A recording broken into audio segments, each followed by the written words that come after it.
Gente, a pessoa que vai falar pra gente agora, para dar continuidade à nossa próxima plenária, ele é formado em bacharel em teologia, ok? Ele também é especialista em religião, tem essa especialização. Tem pedagogia, bacharel em pedagogia. Ele é cientista da religião, ok? Ele participa do grupo permanente de ética e filosofia da Universidade Federal do Espírito Santo e é especialista em psicanálise, que vai estar falando para a gente agora a nossa próxima plenária. E eu queria convidar ele, é o nosso professor Antônio Caetano.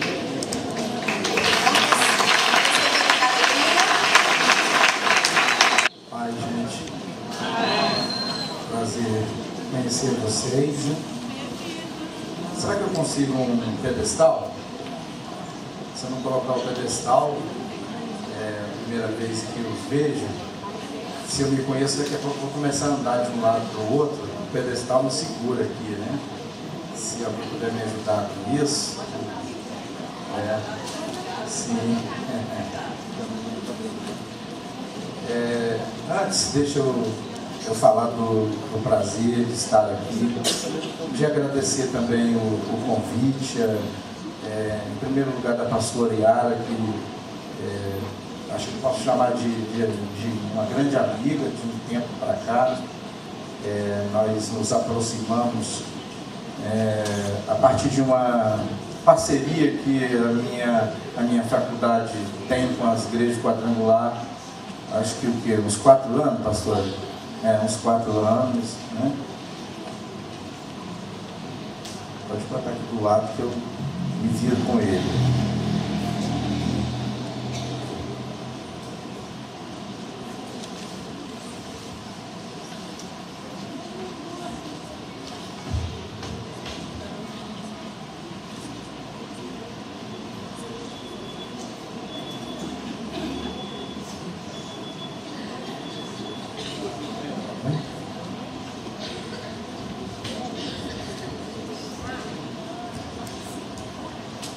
Oi, melhorou. Tô bem, não tô? Rapidinho, né? Agora fica melhor, né? Se eu me conheço, fico andando, né? Aqui fica melhor. Mas enfim, né? Quero voltar meu agradecimento à pastora, que tem cada dia alavancado, tem feito crescer os nossos trabalhos em parceria, né? Depois quero agradecer também a Suelen. Eu já vi aí alguns ex-alunos, o Antônio, meu xará, o Moisés, alguns eu não vou lembrar de nome, né? Tá lá atrás, alguns dos nossos alunos que ainda não tinha visto ainda, mas tem um grupo bom aí, né? É um prazer revê-los, né? E dessa forma também cumprimentar e agradecer os pastores aqui presentes, e a honra que estão me dando de dividir esse espaço com vocês da Igreja Quadrangular. O meu tema, ele tem vários nomes, né? Tem vários nomes. Em cada ciência, o que a gente trata da formação, em alguns momentos eu vou usar a expressão a formação do eu. Mas também é a formação do sujeito, mas também trata-se da formação da estrutura cognitiva, né? Você tem alguns pedagogos aqui. Em pedagogia a gente fala muito da estrutura cognitiva. Para as psicologias, né? Quando eu utilizar essa expressão psicologia, eu sempre vou usar no plural, porque originalmente essa não foi uma expressão para ser usada no singular, né? Não existe psicologia, existem psicologias. Quem faz o curso de psicologia vai para lá e estuda linhas comportamentais e acaba tomando preferência por algumas delas, né? E nas psicologias você trata da formação do indivíduo. Na psicanálise, de uma forma geral, a gente chama esse processo de formação de sexualidade infantil, né?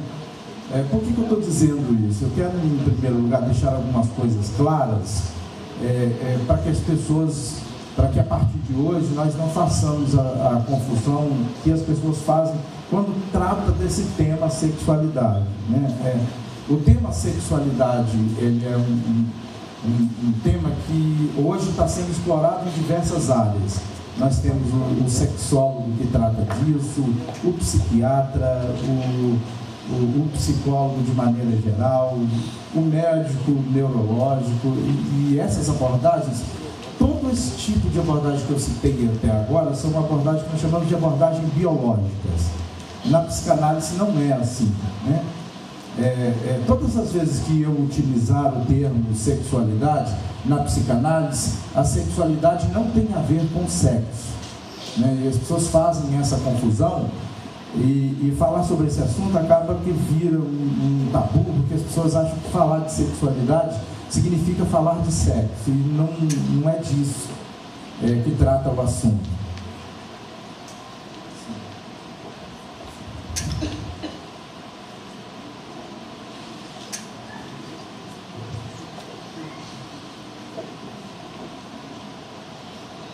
Acabei esquecendo de agradecer a Sueli também, né? Enfim, então quando tratarmos de sexualidade, a sexualidade não tem a ver, a sexualidade infantil não tem nada a ver, ou não está relacionado com o sexo.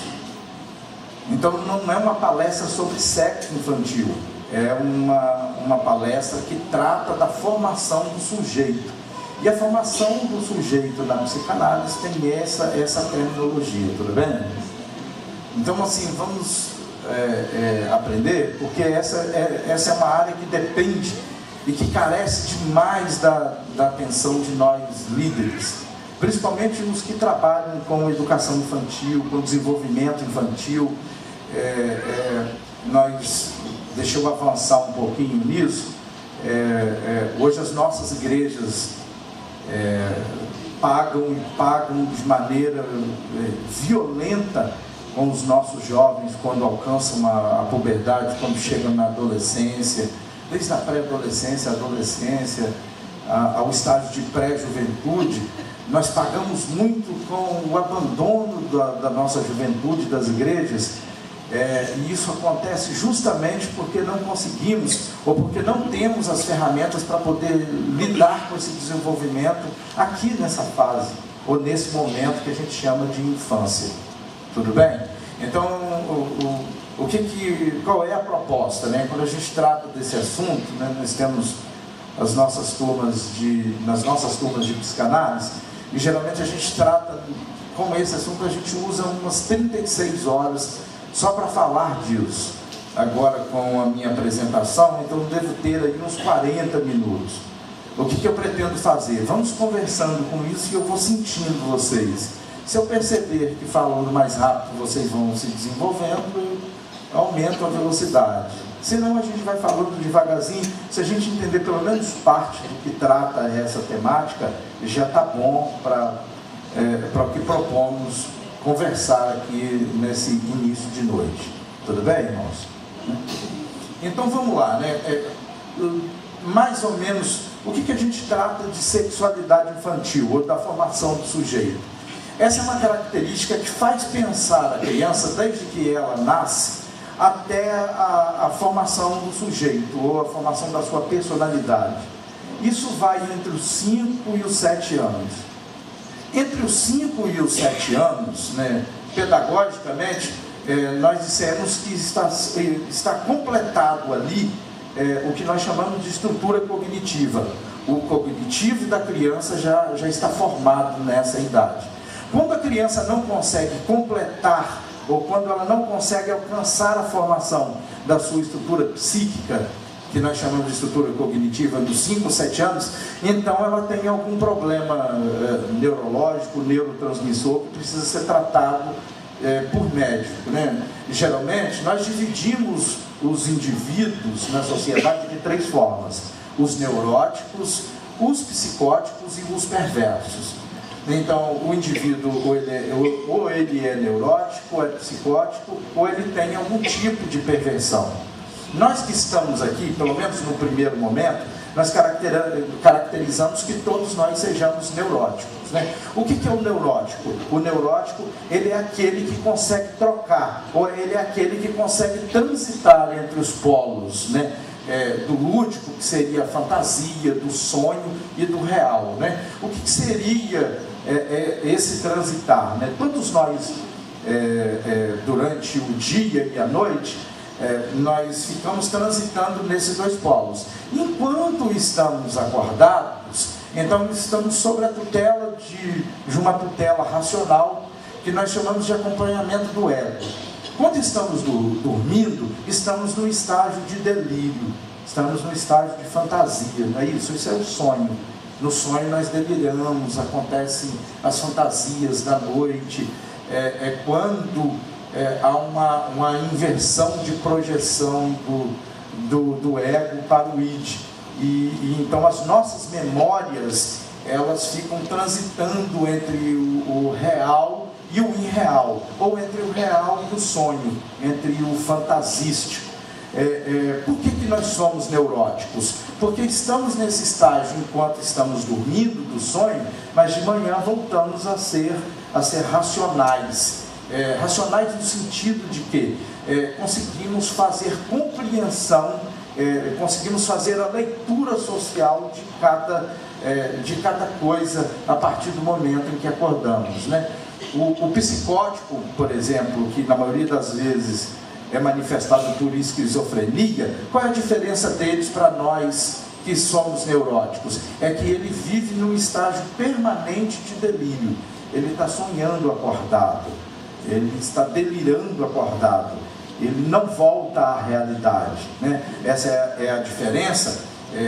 Eu estou dando esse exemplo mais para ver se vocês conseguem relaxar. Os olhares ainda estão muito tensos. Depois eu vou explicando devagar para ninguém ficar para trás, né?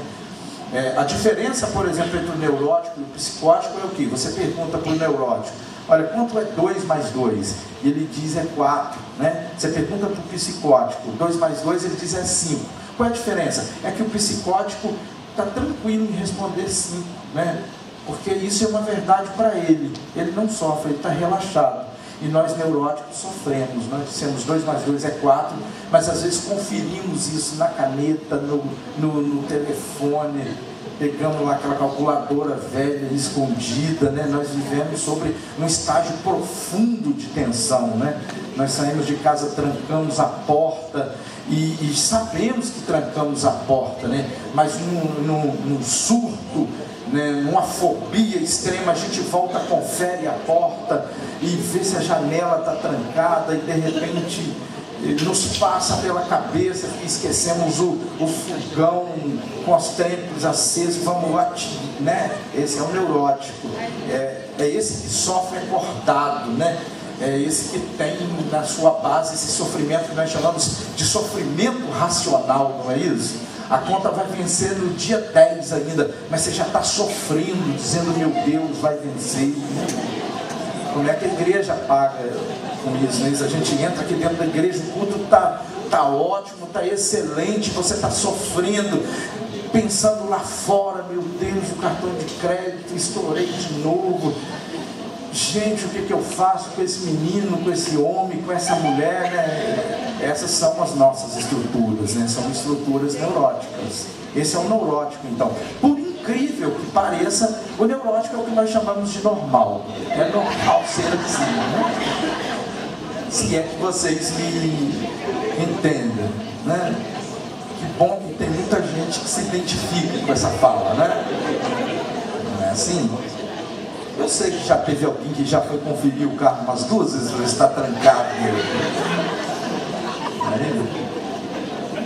E eu sei que da dinâmica de preparar as coisas para trazer para cá, uns 5 dias você acabou esquecendo alguma coisa. É assim mesmo, né? O neurótico faz isso, né? O tempo todo ele, né? Somos assim, né? Você sai de casa e dá aquele tapa no visual, né? Uma linguagem para os mais jovens, mas alguém te olha na rua e você diz: não é o cabelo. A higiene na boca, no nariz, não foi feita, né? Somos assim, né? Loucos, alucinados, transitando entre, né? Às vezes alguém olha para você e diz: como é equilibrado esse pastor, como é que ele... Aí de repente alguém olha e diz: mas que louco, né?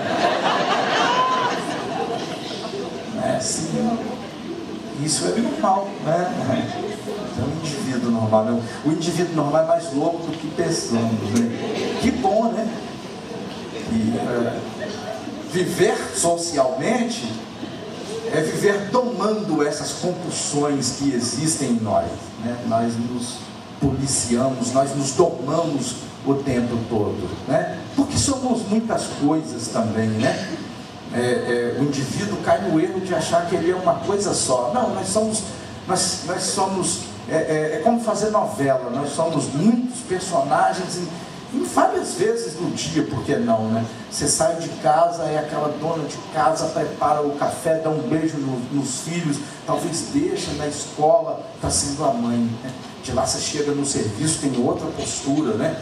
Você se transformou no funcionário, no chefe, no encarregado, no peão, sei lá o que, e lá sua postura é outra, né? Lá é proibido brincar, falar alto, fazer piada, o traje, a veste é outra, né? Você saiu de lá e do percurso para casa já é outro, aí você chega na igreja, se reveste dessa coisa de ser pastor e pastora, e a linguagem muda, as palavras são colocadas de outra maneira, e você sai de lá e vai para casa, já mudou tudo outra vez, né?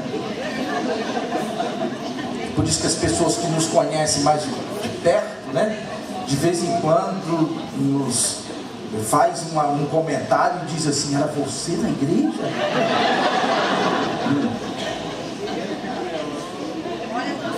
Você não é aquele rapaz tocando, não pode ser, né? Somos assim, né? Somos assim, né? A normalidade está nessa coisa de flertar, né? Com o sonho, com a fantasia, com o delírio e essa racionalidade que nos consome, né?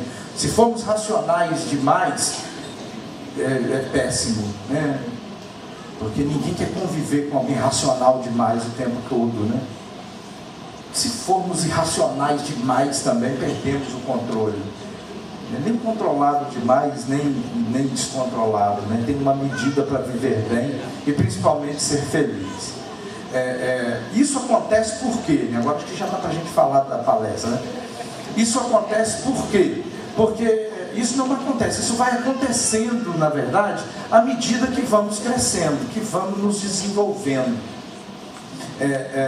A criança passa por um estágio até que a sua personalidade fique pronta. Todos nós temos... Por que nós dissemos... perceberam como todos os indivíduos são tão parecidos e tão estranhos ao mesmo tempo, né? O grande desafio do casamento é justamente esse. Porque você pega duas pessoas estranhas que moravam numa casa diferente, com pessoas diferentes, comiam comida diferente, roupas diferentes, diferentes hábitos, a hora de dormir era diferente, de fazer as alimentações era diferente, sentar no sofá era diferente, a maneira de contar as piadas, de contar as histórias era diferente. De repente você põe duas pessoas estranhas assim e joga na mesma casa e tranca a porta ainda, né? Uma hora para outra você acorda de madrugada no início do casamento, mas assim, olha para aquela pessoa e diz assim: o que eu fui fazer?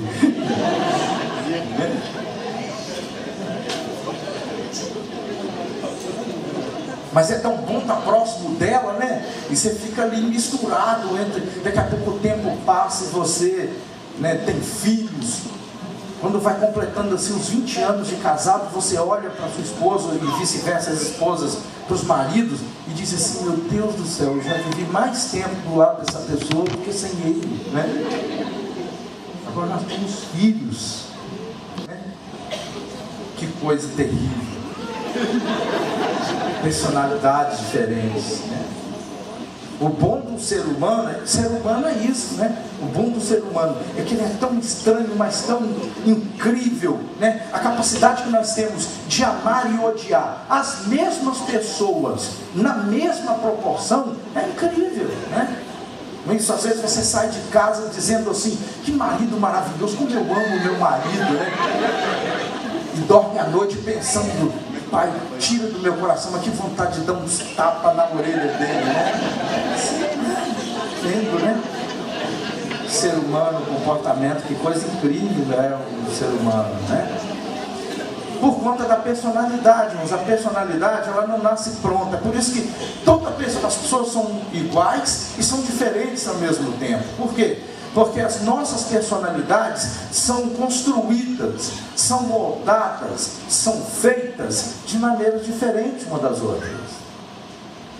Isso acontece em 3 fases distintas do desenvolvimento infantil até os 7 anos, como dissemos. Isso acontece no primeiro momento, em que existe, numa linha analítica, somente a criança e a mãe. Os primeiros estágios da criança, a criança conhece a mãe por muitos fatores. E entre esses fatores, aquele que ela conserva desde o ventre, que é o que? A criança passa a conhecer a mãe pelas batidas do coração. Os batimentos do coração da mãe que transferem para a criança já no útero bons sentimentos, que é o que a gente chama de pulsão de vida, ou injetam na criança maus sentimentos, que nós chamamos de pulsão de morte. E a criança já vai recebendo essa carga na gravidez. Por isso a importância dos pais, mesmo esses chucros como eu, né? No processo de gravidez, a importância de conversar com a criança, de tocar a barriga da mãe, de transmitir carinho, porque a criança já nasce envolvida dessas pulsões, de vida ou de morte. E ela nasce conhecendo as batidas do coração da mãe, e nasce conhecendo a partir de um segundo sentido, que é o sentido do cheiro. A criança sente o cheiro da mãe, ela tem registrado o cheiro dessa mãe. Quando dá 3 meses, a criança nasce num primeiro momento, diferente do que a gente imagina, a criança não enxerga, ela ainda não tem as cores, ela ainda não consegue fazer distinção de muita coisa, ela começa a enxergar vultos, e até os 3 meses de idade, ela só enxerga vulto. Dos 3 meses ela começa a dividir as cores, a separar as coisas, e a criança começa a ter uma linha de desenvolvimento emocional com a mãe, que é muito interessante, porque no colo da mãe, a criança, ela sente o cheiro da mãe, ela ouve as batidas do coração da mãe, ela começa a olhar no olho da mãe, e para a criança, ela e a mãe são uma coisa só, porque ela olha no olho da mãe e se vê, e nesse processo, para ela é uma coisa só. E nesse primeiro processo, então, é um processo que só existe a mãe e a criança para a criança. Ela não consegue nem distinguir o seu corpo do da mãe. Para ela é uma coisa só. Ela se sente acolhida, sentindo o cheiro, acompanhando as batidas do coração, ouvindo a voz. Num processo até os 7 anos de idade, é normal em toda criança neurótica. Agora, quando eu falar criança neurótica, você já sabe o que é, né? Uma criança normal, né? É normal nas crianças neuróticas, até os 7 anos, o quê? Que até os 7 anos, na psicanálise nós dividimos os estágios comportamentais do indivíduo de 3 formas. A gente chama isso de consciente, pré-consciente e inconsciente. De maneira filosófica, a gente chama de ego, de superego e de id. O que seria isso? Todo indivíduo normal, ele tem 3 partes no corpo que são determinantes. Você tem o id. O que seria o id? O id é o inconsciente, é o lugar onde estão as suas emoções, é o lugar onde acontecem as suas emoções, é o lugar onde estão depositadas as emoções. Você tem o consciente é o quê? Esse aqui agora, é onde o cérebro está registrando, é onde os elétrons magnéticos que acontecem nos neurônios vêm do lóbulo frontal para o lóbulo lateral, e fica mandando mensagem, é o ato do julgamento do aqui e agora. Nós estamos aqui e eu já julguei muita coisa, né? Por sinal, fiquei maravilhado, porque a Sueli Foi um canal de conversa, né? E eu não imaginava, eu vi um grupo bom de pessoas, então eu já julguei. Nós fazemos isso o tempo inteiro. Quando alguém é normal, o julgamento acontece o tempo todo. Então, desde que você acorda, você julga, acordei, né? Vai para o banheiro e diz, opa, preciso escovar os dentes. Olha no espelho e diz, nossa, hoje eu estou inchado, estou bem. Bota a roupa e vai julgando, né? Você julga o que você come, as pessoas que estão na mesa. Você passa na rua e julga, diz, é feio, é magro, é alto, é baixo, é escuro, é claro. Como é que a razão funciona? A razão funciona como ato de julgamento. Você julga as coisas o tempo todo. O indivíduo só para de julgar quando está dormindo, porque você entra nessa fase de delírio. Mas enquanto você está acordado, você está julgando. Se está bem, se está mal, se está com fome, se está com sede, se está com sono, se está com frio, enfim, o julgamento acontece. Nós devemos até às vezes ajustar a nossa linguagem, que a gente tem uma fala cristã de dizer assim, olha, você não pode julgar o outro, isso é impossível, você é um instrumento de julgamento, você julga o tempo todo. O que a gente precisa fazer é aprender a julgar, né? Porque o que mata você não é julgar ou não julgar o outro, porque você faz isso. O que mata são aquelas pessoas que aprenderam, que tem muita pulsão de morte e aprenderam só a julgar de maneira negativa, né?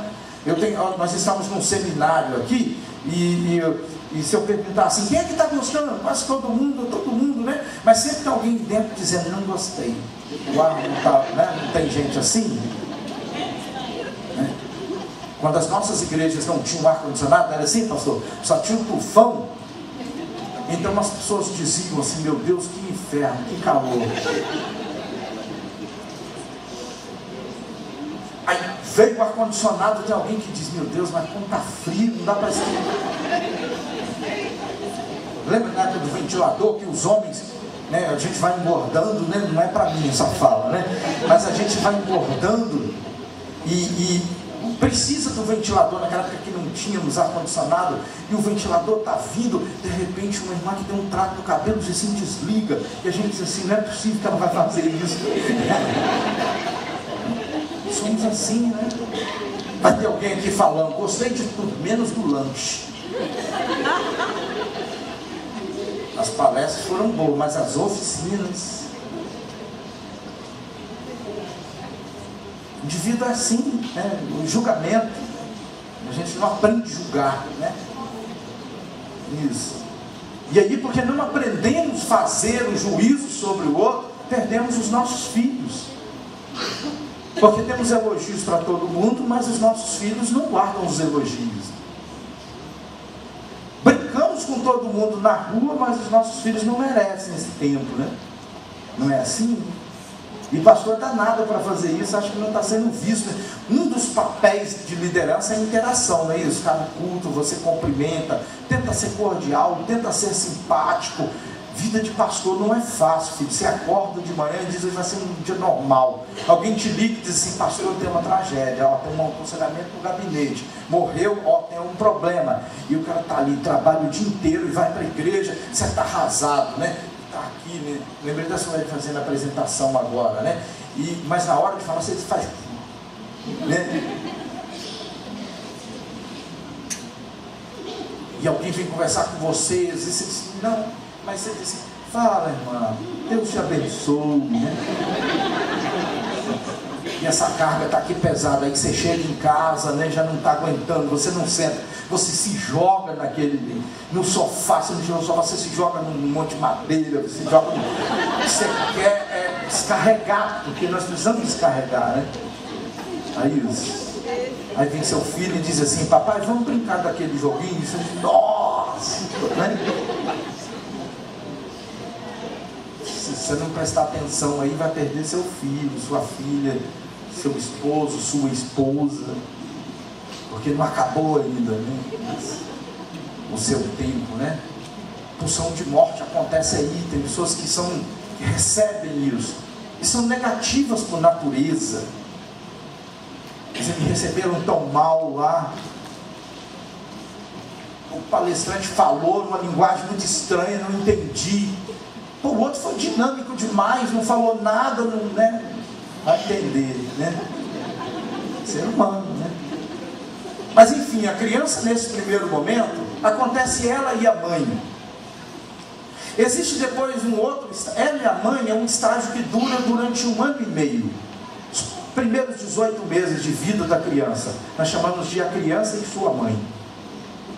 No segundo estágio, que vai dos 18 meses aos 3 anos, né? Não vou calcular 3 anos e meio, daqui a pouco todo, né? Estilo matemático, mas nos 3 anos é um estágio que a gente chama da criança sozinha. Acontece nesse período o estágio da castração. É um período muito complicado para a criança, que precisa ter um cuidado extremo. E depois dos 3 aos 5, em algumas crianças com 7 anos, acontece o estágio da criança e os outros.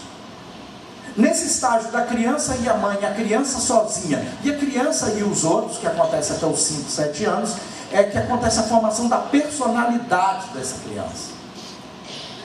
E esse período é um período que a gente peca demais como pai, como tio, como líderes, como pastores, porque nós não conhecemos o processo desse desenvolvimento. As crianças fazem coisas nesse período que deveriam fazer e que devem fazer. Quando a criança não faz o que deveria estar fazendo nessa fase, se você é líder e conhece esse processo, você já intervém logo, de estar acontecendo alguma coisa diferente aí. Eu fui chamado por uma das faculdades aqui de Vitória, de uma das grandes faculdades de Vitória, para poder falar um pouquinho para pedagogos, que dos anos 80 até por volta de 2005, ensinavam os pais a fazer com que na criação da criança, a criança crescesse sem o uso de chupeta. E resultado, nós temos uma geração muito estranha hoje, porque elas deixaram de complementar um estágio importante só por conta do não uso da chupeta. Até os 18 meses, a criança tem uma zona de prazer no corpo. Como eu dizia antes, até os 7 anos a criança tem uma preocupação apenas na vida até os 7 anos, que é o quê? Quer ser feliz. A criança até os 7 anos quer ser feliz. Às vezes o pai diz assim, olha, eu vou lá e vou dar uma bebê light para minha filha de R$500. Acho que é essa a expressão, né? E eu vou fazer ela muito feliz. O pai que tem menos dinheiro vai no camelô e dá R$15. As duas estão felizes do mesmo jeito, né? Porque a criança é feliz com um carrinho de lata, como era na minha infância, com um pedaço de papel. A criança usa todo o seu tempo no seu meio para ser feliz, porque a única coisa que a criança quer, enquanto estrutura da formação da personalidade, é ser feliz. Então tudo que ela faz nessa direção, ela faz nesse rumo. Ela acorda querendo brincar, e ela brinca com o que você der. Ela quer brincar, ela pensa em brincar, ela precisa brincar. É por isso que às vezes você diz, está na hora de fazer a sua refeição, e ela diz assim, meu Deus, mas eu vou perder meia hora sem brincar, né? Não é assim, é natural da criança. Ela está pescando assim, e você vai dizer, vai dormir, e ela resistindo não dormir, porque ela sabe que dormir significa não brincar mais aquele período. Não é assim, né? A gente fica velho, fica bobo, perde isso, né? E a criança, então, como é que ela é feliz? A criança é feliz de maneiras, de formas diferentes em cada estágio. Nesse estágio da criança sozinha, da criança com a mãe, que é esse estágio até os 18 meses, ela é feliz pela boca. A zona de comunicação da criança é a boca. É por isso que ela encontra o prazer na boca. E como é que ela faz isso? O prazer está nos lábios, está no céu da boca e está na língua. É por isso que no processo ela começa a acontecer isso quando a mãe está amamentando. Por isso a importância da amamentação, que ela está ali ouvindo o batimento cardíaco da mãe, ela está sentindo o cheiro da mãe, ela olha para o olho da mãe e se vê, e ela está ali canalizando tudo isso na boca. É por isso que você diz, não, ela mama porque tem fome. Não, negativo, é por isso que quando está dormindo, ela mama o cobertorzinho, ela mama o dedo, ela mama o pé, ela, né? A criança enxerga o mundo pela boca. É por isso que ela pega a pasta de dente, põe na boca, ela põe a pimenta na boca, o controle da televisão, a chave do carro, por isso, eles pais ficam loucos, falando, olha que ela vai engolir, né? Engole a moeda, engole, né? É uma coisa terrível. É a boca, né? E o que acontece? Até 1 ano e meio, a criança tem necessidade de sentir esse prazer pela boca. Então é um verdadeiro crime, crianças que pararam cedo de amamentar, pais que não substituem esse prazer pela boca. Futuramente ela desenvolve um problema neurótico, que nós chamamos de fixação da fase oral. Pessoas que têm fixação na fase oral, o problema de fixação na fase oral, são essas pessoas carentes, que choram à toa, né? Quando não são crentes, desenvolvem compulsão por beber demais, fumar demais. Crente, você conhece quando tem compulsão nesse período? Né? A unha, o dedo,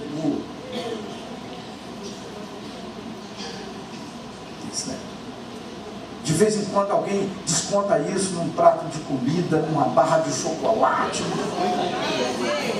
né? Isso é compulsão. Má formação, má estruturação nesse processo, nesse período de formação, de fixação da fase oral. Então, se a criança não tem alguma coisa com isso, é um crime que os pedagogos agora estão revendo, né? Inclusive eu tive que rever no período de curso, tirar a chupeta da criança, porque ela precisa disso, ela conversa com o mundo pela boca, ela sente o mundo pela boca. A única coisa que a criança tem de autonomia nesse período é a boca.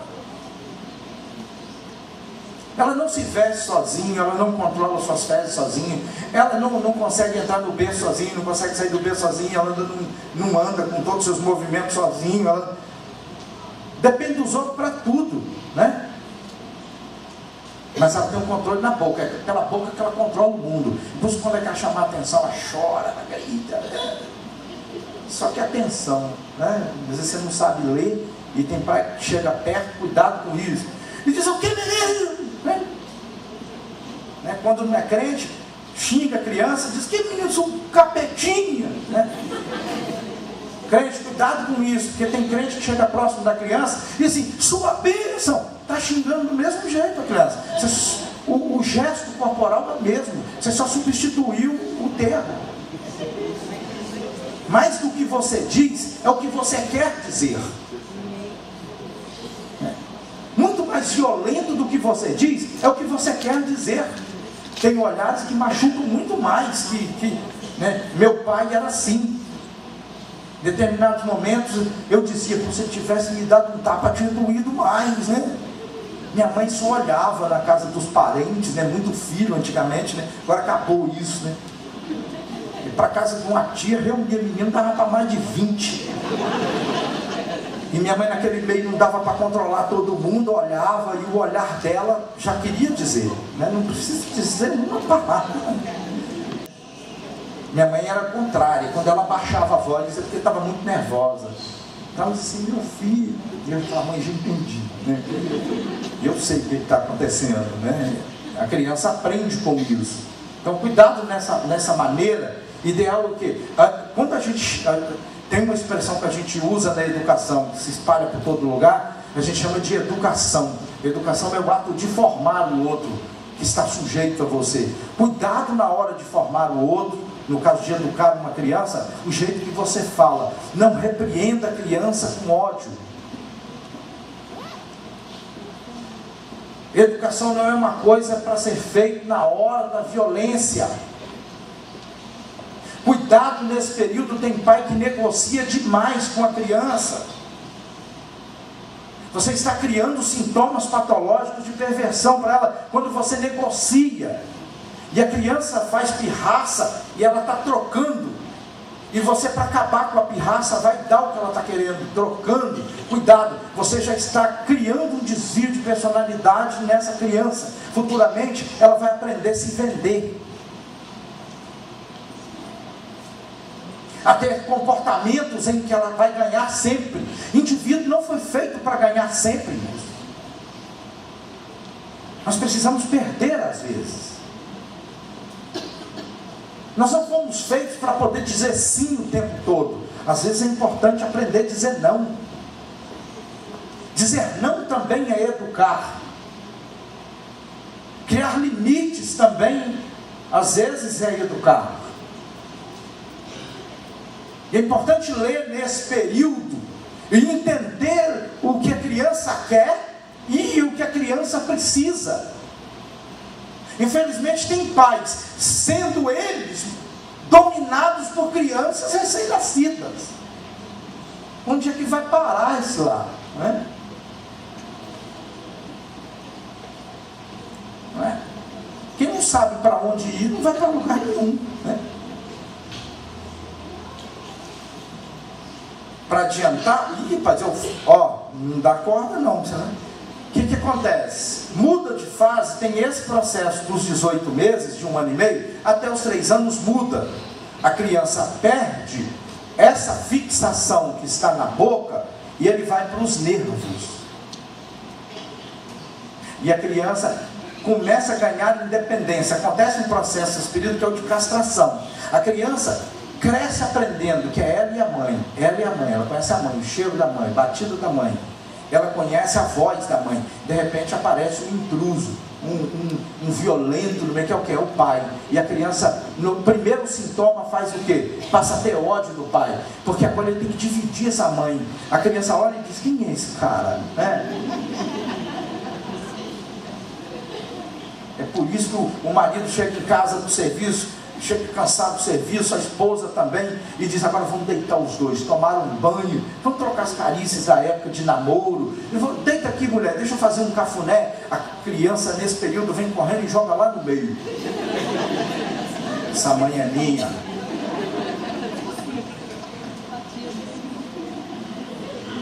Puxa o pai, é inverso nessa relação, né? Nós, na psicanálise, chamamos de complexo de Édipo ou complexo de Electra. Se a menina é sempre com o pai, né? Por isso que a menina é mais apegada ao pai. E vice-versa, o filho à mãe. E ele diz assim: quem é esse cara estranho, velho? Ele está na minha cama que eu deito, que quer mexer nos cabelos que eu mexo. A criança se sente abandonada, diz: pô, essa mãe era minha, agora tem alguém querendo tomá-la de mim, né? E a criança começa a ficar naquele estágio mais sozinha, não é isso? Não quer mais colo. Ela está ali naqueles primeiros estágios da independência, dominando, né? o corpo, né? E anda para tudo quanto é lado. Agora, tem uma coisa que é assim, fantástico para ela, que é o quê? Ela aprendeu a controlar as suas fezes. Cuidado quando lida com a criança nesse período, porque as fezes representa para a criança a sua primeira obra de arte. Então ela chama a mamãe, chama o papai e diz assim: mamãe, papai, vem cá ver o que eu fiz. E você vai lá, ela fez cocô no seu prato de porcelana, novinho.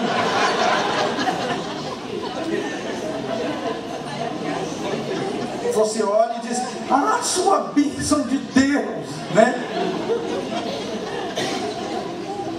É isso. As fezes da criança nesse período de 1 ano e meio, 3 anos, diz muito sobre a personalidade dela. Ela usa as fezes para te homenagear ou para punir. É por isso que às vezes você está arrumado para ir para aquele casamento e ela fez cocô na hora de você sair, na festa. Você diz: pô, vou fazer agora. Você vai lá, o berço está todo.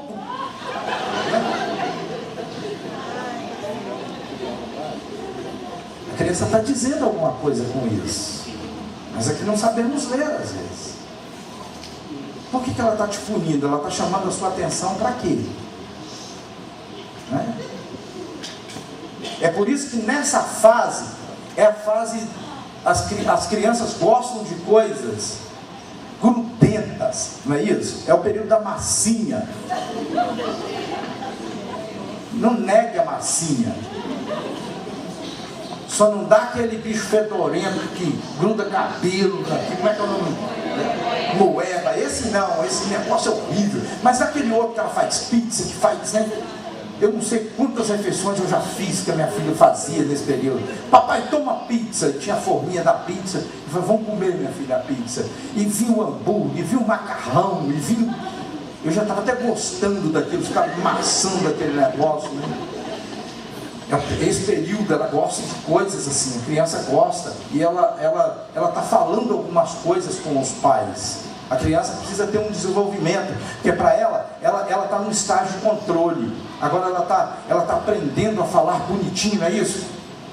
Elogie mesmo os pais, dizendo, nossa, como você está falando perfeito.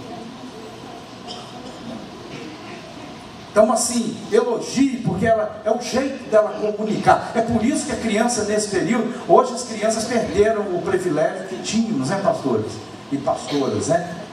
Porque eu fui criado na lama, e chovia, eu dava um jeito de falar, o cachorro me derrubou, eu escorreguei. Ninguém nunca teve vontade de brincar na lama, no futebol, da queimada, a lama é ótima, né? E hoje a gente tem uma coisa, né? Minha esposa quase morre, porque às vezes chove, eu pego a neném e vou para casa do avô, lá tem um gramado, nós pegamos a bola, e quando ela chega de longe, ela fala, não é possível, você não pode ser, você tem a mesma idade da sua filha, né? Dá o barro no cabelo. Deixa eu passar esse processo, daqui a pouco acaba, né? Sabe lá qual vai ser a próxima oportunidade, né? É importante esse período, a criança está tendo controle. E importa para ela o controle. Por isso que ela não quer mais colo, ela quer mostrar que controla seus nervos, que controla suas fezes, que controla a sua fala, não é isso? Ela está metida, a criança agora está metidinha. Ela vai botar roupa em mim, ela mesmo coloca a roupa, né? De vez em quando a calcinha ou a cueca fica ao contrário, né? Bota a bermuda também é o inverso, mas tá prendendo um chinelo, fica um trem.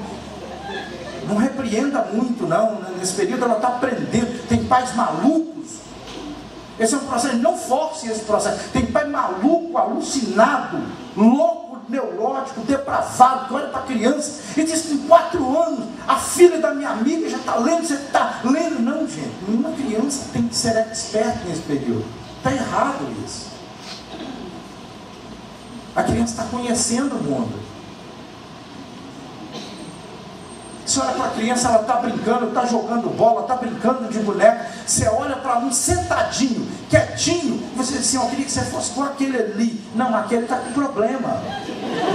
É claro, gente, é sério. Observou uma criança. Criança tem que fazer o que até os 7 anos?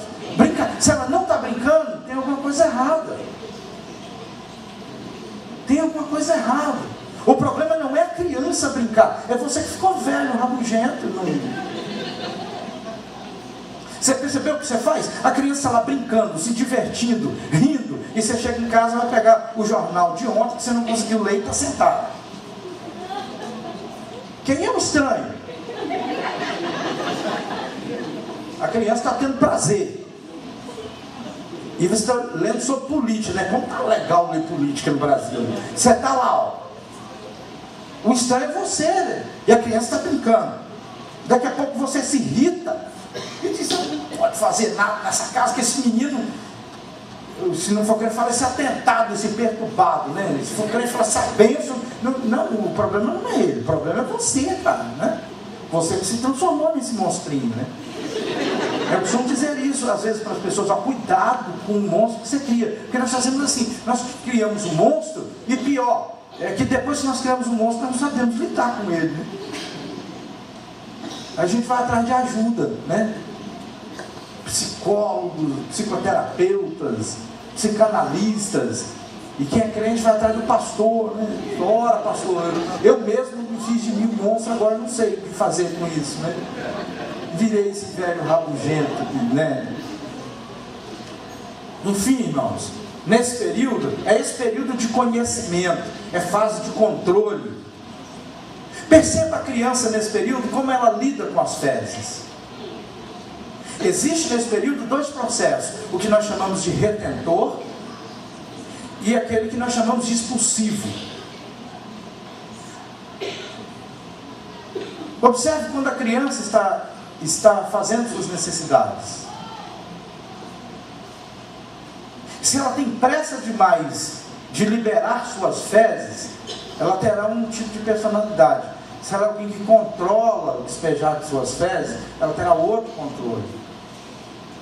Quando a fase adulta chegar, você vê isso no indivíduo adulto, aquele sem controles. Sabe, tem cartão de crédito para pagar, recebe o pagamento, com 2 horas já está pedindo dinheiro emprestado depois que recebeu. Gastou tudo. Olhou um sapato no shopping e diz: meu Deus do céu, não vou para o céu se eu não comprar esse sapato, né? É isso. Mulher que é muito assim: você é o sapato, mas você é o sapato. Não, você viu um sapato? Não, não vi um sapato, eu vi o sapato, né? Você chega em casa, põe no pé e diz assim: meu Deus, eu não amava tanto esse sapato assim. Na segunda você vai se apaixonar por outro, não é isso? A falta de controle começa lá atrás, você pode perceber. Ou aquele controlado demais, você tem que levar no médico, não consegue liberar a fezes. Ele mesmo provoca um problema no intestino, ele cresce e fica assim, tem dificuldade. Aquele que libera demais, você conhece quando cresce. Ele se apaixona à toa, que show.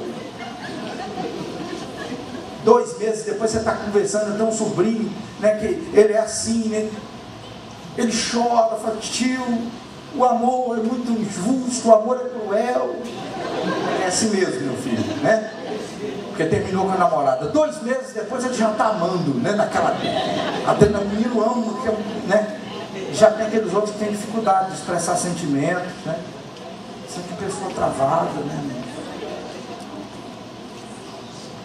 Foi casado 25 anos, não tem isso? A mulher decide e fala: vou embora. Aí na hora de ir embora, ele diz: não vai não, eu te amo. Eu disse: pô, 25 anos depois, né?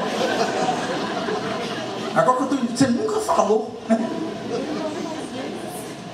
Eu lembro do Sheik que dizia assim: gente, até parece, está na cara, mas não deixa de dizer o que você sente pelo outro, não. Faça isso sempre que você puder. Seja chato com isso. Que fala que não é mentira. Nós precisamos às vezes ouvir que somos amados. Diga para o outro que o ama. Não deixa de fazer isso, não. É importante. Porque ao contrário, né? Às vezes você chega cansado e o outro, e não dá importância para um filho, para uma esposa, para um esposo. É justamente contra, porque você o ama, mas ele não sabe. Ele vai dormir dizendo: ele trata bem os empregados dele, os crentes dele, os amigos dele, e não me trata bem. Então não deixa de dizer não. Mesmo que você esteja cansado, diga: ou cansada, diga: eu estou cansado, mas você é o amor da minha vida. Você foi a pessoa que me transformou. Você é a parceira que eu escolhi para viver do meu lado. É todo dia que dá para dizer isso, né? De vez em quando se revista dessa coragem, né? Não é? Eu com a minha esposa, eu sempre brinco, né? Que eu estou sempre elogiando, falo como você é bonita, como eu dei sorte, né? E a gente espera ouvir alguma coisa do mesmo tipo, né? Ela diz: você também é muito inteligente. Tá bom, né? A gente vai vivendo com o que tem, né? Não é isso? São pontos positivos, explore os seus, né? Ganhe pelos seus pontos positivos, né? Nós somos, venho dizendo para as pessoas, nós somos fortes demais. Nós somos excessivamente fortes. O problema é que nós somos como aquele cavalo amarrado ali. Nós não sabemos a força que temos. Nós utilizamos a força que temos para nos punir, para nos prejudicar, para machucar o outro, para ofender o outro, para espantar quem está do lado da gente. Nós somos esses indivíduos egoístas, não é isso? Nós queremos que os outros nos amem, nos respeitem, que nos elogiem, que nos dê presente, que façam as coisas para nós, e de quebra a gente não faz nada pelo outro. O ser humano é assim, né? Mas vamos avançar, que eu acho que já deve ter cruz credo, já está? É só para despertar o cruz credo, né? Então assim, e não tem ninguém dormindo, hein? Ó, né, Tony? Você vai chorar lá, né? Então assim, essa fase, perceba essa fase. Em terceiro lugar, gente, acontece um outro estágio, que é o quê? É o estágio do conhecimento da criança. A criança começa a conhecer o seu corpo.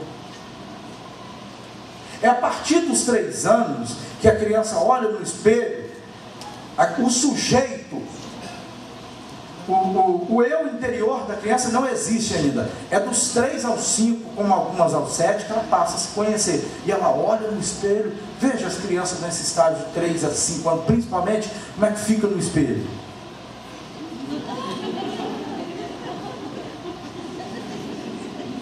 E ela fala para ela mesma: esse sou eu? É normal nesse estágio que as crianças se tocarem umas às outras. E você acha, e o pai que não entende, diz: menino, seu perverso, seu safado.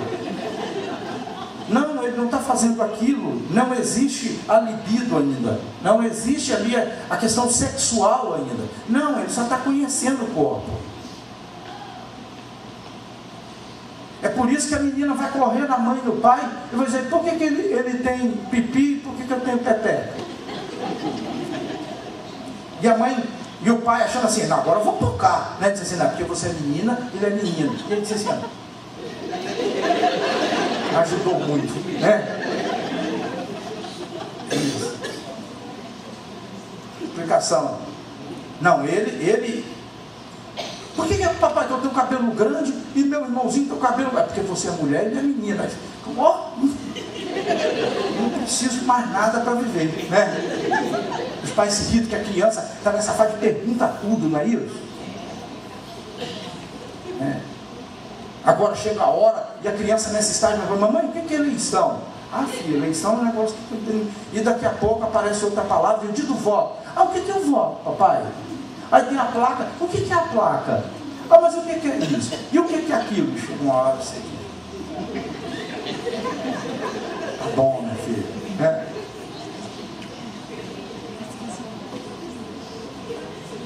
Não deixa a formação da criança aqui da sua igreja para outras pessoas. A gente está dando um paliativozinho. Mas conheça os estágios, porque é a hora de você educar. Ela está aberta a educar. Quando a criança pergunta, ela se abre para esse saber. É a hora que você precisa se interessar para que esse saber seja bem construído.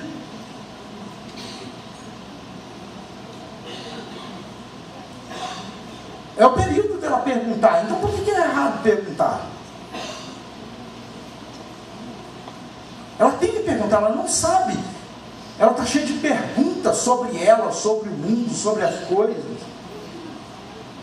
Vai para a escola nesse período na creche, agora vai até mais novo. Mas a Mauri vai nesse período e ela chega na creche. Meu Deus. Um monte de menino estranho, né? E agora tem piolho também, né?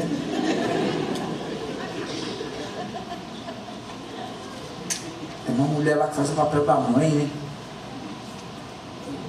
Mãe, tem lá uma mulher, uma tia. E a mãe pergunta, ela pensa um pouquinho, porque ela não sabe se fala a verdade ou mentira. Com medo da punição da mãe, diz: não, ela é legal, né? E o pai que não percebe isso durante um tempo, se tiver problema, você não sabe, ela está tendo problema com a pedagoga, ou com o estagiário que tem lá, ou está tendo um problema lá com, né? E a gente não sabe, o comportamento da criança muda, a gente acha que é normal. Não é normal. Perceba a criança, desenhe com seu filho. Os desenhos dizem muito sobre isso. Nós atendemos uma criança na clínica, E a criança só estava definhando, emagrecendo, doente. Os médicos não sabiam porquê. Nós pedíamos para que ela desenhasse. E ela fazia desenhos lindos, árvores lindas, casas lindas. E pedimos para a mãe entrar. Pedimos para a criança continuar desenhando. E ela desenhava as mesmas árvores, as mesmas casas, mas agora mortas, caídas. A mãe estava fazendo mal para a criança. O tratamento do seu filho está fazendo algo que não é natural dessa idade. Procure saber o que é. Se seu filho está estranho, se a sua filha está estranha, procure saber logo. Ele pode estar sendo tocado por alguém. Seu filho pode estar sendo abusado e você, só pensando em dinheiro, em problema de igreja, não percebeu isso. Líderes infantis aqui, percebam comportamentos.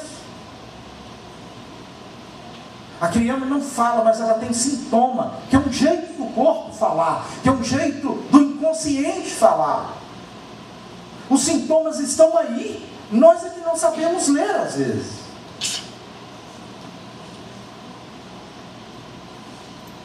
Para terminar, que o meu horário já foi, quando completa os 5 ou 7 anos, a criança está formada a sua estrutura cognitiva. Por quê? Porque agora aparece uma coisa nova, chamada de superego, que são as leis. Traduzindo para nós, na personalidade da criança, aparece uma coisa que nós denominamos de honra. E a criança muda o jeito inteiro de viver. Por quê? Porque ela passa a não viver mais para ser feliz. Ela vive para defender a honra. A criança, até essa fase, não tem honra. É por isso que você pega um menino, uns 2 tablefes na orelha dele, ele sai chorando. E você chama ele e diz: ô filho, toma aqui o pirulito. Você está na orelha dele, você diz: toma uma balinha. Por quê? Porque não tem honra ainda, não tem essas coisas horríveis do adulto. Não guarda ódio ainda. Perdoa fácil, né? A gente lembra de Jesus dizendo: se vocês não se fizerem assim, como essas crianças, está fora para vocês.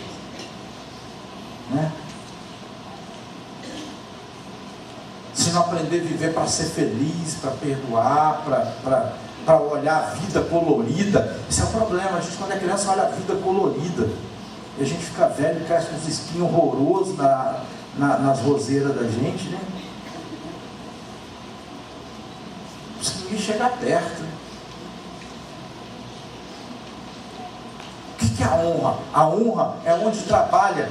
Na honra acontece uma coisa muito discutida nos cursos de filosofia, que é o que a gente chama de moral. Moral são as leis.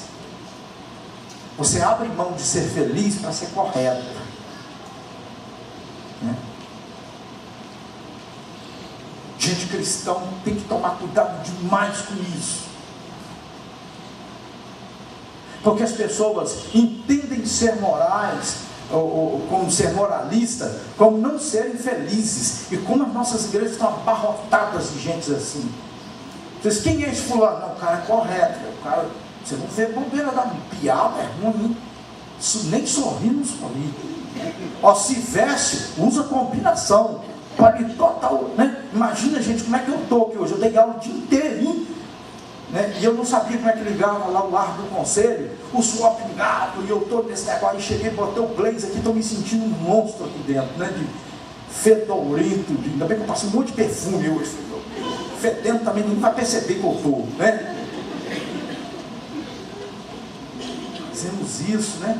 Só fulano é correto, é um bom crente, é dizimista, não falta nas campanhas, no dia da célula não falta, faz o que eu mando, nunca descumpriu uma ordem, mas você pergunta: é feliz? Tenta ser correto se você não é feliz. Nós precisamos mudar a concepção das nossas igrejas, e ainda bem que a Quadrangular pensa assim. A igreja precisa ser transformada de novo num lugar bom, porque as igrejas se transformaram num lugar ruim. Então assim: a igreja é um lugar maravilhoso, a igreja é um lugar maravilhoso. Pô, se fosse tão maravilhoso, não seria tão difícil trazer as pessoas para cá. E você conhece os crentes que dizem assim: ó, como é que é o crente? Você conhece o crente, irmãos, quando está orando. dobrou o joelho e você ouve, ai meu Deus, que funil, mas que vento, mas que deserto, Senhor, mas que... E às vezes brinco com o meu cliente e diz assim, para, se você não parar eu vou roubar agora, eu vou tomar muito, eu não aguento um negócio desse. Gente, dá para entender o tamanho da amargura nesse coração. Vocês já pararam para imaginar a cabeça do visitante, que você fica assim, ó, vamos para a igreja, onde Deus habita, rapaz, que é um lugar de Deus, rapaz, ele entra na igreja e tem alguém, ele diz assim, meu Deus, se eu chamar alguém, está acontecendo, né? Não é isso? E olha pra gente e diz assim, né? Cara daquele peão, a pessoa olha para essa cara mal-humorada sua e diz assim, aquele ali você está falando que é liberto, que tem Deus, é aquele... Deixa eu voltar para o bar, né? A igreja não faz isso, irmão. Você conhece alguém lá no bar e aquele cara é um contador de piada, um brincalhão, bota apelido nos outros e está sempre rindo, ele vai para a igreja com 6 meses, ele está um monstro. Encontra alguém na rua e diz, como é que você está agora? Ele diz, eu estou liberto pelo sangue do Cordeiro. Você está lascado, né? Liberto. Isso é um lugar de felicidade, irmão. Se tem um lugar onde a gente precisa ser feliz, é aqui. Porque nós temos a maior razão para isso, né?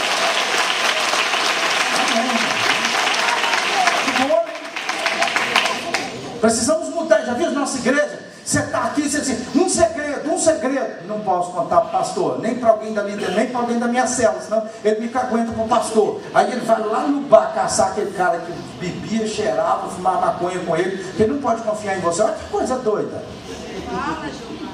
Né? Os crentes transformou isso, a gente demora 6 anos evangelizando alguém. Aí alguém vem para cá, a gente força ele a batizar. Aí porque o cara cometeu um erro, nós mesmo tiramos ele da igreja, né? Não entendemos comportamento. Comportamento é uma coisa...